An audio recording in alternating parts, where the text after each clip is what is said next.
ಸಾಮಾನ್ಯವಾಗಿ ಸಿಟಿಯಲ್ಲಿರುವಂಥವ್ರಿಗೆಲ್ಲ ಏನು ಅಂತಂದರೆ ಒಂಚೂರು ಕಾಡಿಗೆ ಹೋಗಿ ಬರಬೇಕಲ್ಲ, ಆರಾಮಾಗಿ ಪೀಸ್ಫುಲ್ ಆಗಿದ್ದು ಬರಬೇಕಲ್ಲ ಅಂತ ಅನಿಸ್ಬಿಡುತ್ತೆ. ಬಟ್ ಅಧ್ಯಾತ್ಮದ ಕಡೆಗೆ ಒಲವಿದ್ದಂಥವ್ರು ಕಾಡಲ್ಲೋಗಿ ವಾಸ ಆಗಬೇಕಿದ್ದು ಯಾವುದು ಬೇಡವೇ ಬೇಡ ಅಂತೇಳಿ. ಹಾಗೆ ಕಾರವಾರದಲ್ಲಿ ಒಬ್ಬ ರಷ್ಯನ್ ಮಹಿಳೆ ತನ್ನ 2 ಮಕ್ಕಳನ್ನು ಕರ್ಕೊಂಡು ಹೋಗ್ಬಿಟ್ಟು ಕಾಡಲ್ಲಿ ಒಂದು ಗುಹೆಯಲ್ಲಿ ಹೋಗಿ ವಾಸ ಮಾಡಿದ್ದಾಳೆ.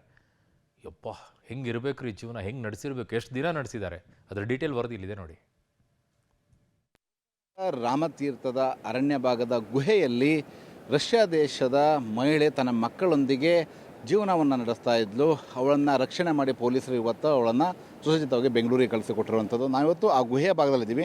ನೀವು ನೋಡ್ಬೋದು ಇಲ್ಲಿ ಈಗ ಎಲ್ಲ ಏನು ಕಾರ್ಯಾಚರಣೆ ಮಾಡಿದಂತಹ ಪೊಲೀಸ್ ಅಧಿಕಾರಿಗಳೆಲ್ಲರೂ ಇದ್ದಾರೆ.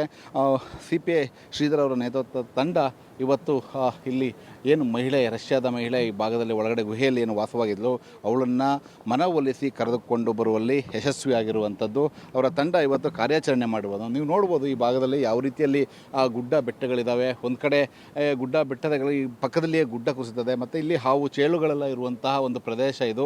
ಅಂಥದ್ರಲ್ಲಿ ಈ ಗುಡ್ಡದೊಳಗಡೆ ಒಂದು ಗುಹೆಯ ಒಳಗಡೆ ಆಕೆ ಜೀವನವನ್ನು ನಡೆಸ್ತಾ ಇದ್ಲು.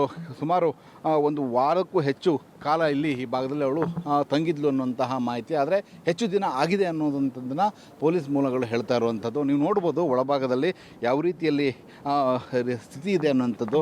ಇಲ್ಲಿ ಮೊದಲನೇದಾಗಿ ನಾನು ನಿಮಗೆ ತೋರಿಸ್ತೇನೆ. ಯಾಕೆಂತಂದರೆ ಗುಹೆಯಲ್ಲಿ ಜೀವನ ಮಾಡಲಿಕ್ಕೆ ಯೋಗ್ಯವಾಗಿರೋ ಸ್ಥಿತಿ ಇವತ್ತಿಗಿಲ್ಲ. ಯಾಕೆಂತಂದರೆ ಒಂದು ಕಡೆ ಮಳೆ ಬರ್ತಾ ಇದೆ.